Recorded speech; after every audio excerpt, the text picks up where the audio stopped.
Chairman Smith expresses deep concern about the potential implications of this decision on American leadership and competitiveness.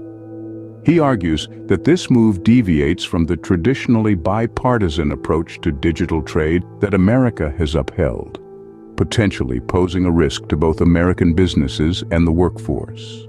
The chairman further points out that this decision may lead to a neglect of high-standard digital trade provisions, such as those seen in the United States-Mexico-Canada Agreement, or USMCA.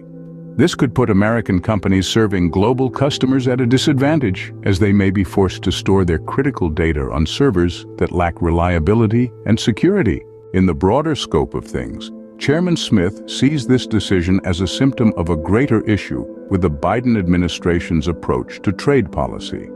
He believes it reflects a tendency to adopt a unilateral approach, circumventing congressional oversight. In light of these concerns, Chairman Smith calls for bipartisan cooperation. He underscores the urgency of the situation, emphasizing that American interests need to be protected and a level playing field in the digital trade arena maintained. To sum it all up, Chairman Smith's worries about the shift in digital trade policy go beyond the immediate implications. The very core of American leadership, competitiveness, and the security of digital trade is at stake.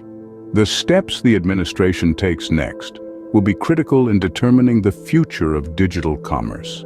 It remains to be seen whether bipartisan cooperation can help steer the course in a more favorable direction. Thank you for joining us on this exploration of a critical development in the world of digital trade.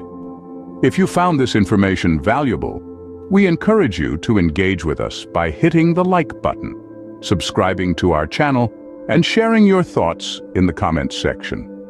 And for more interesting content, do visit. Until next time.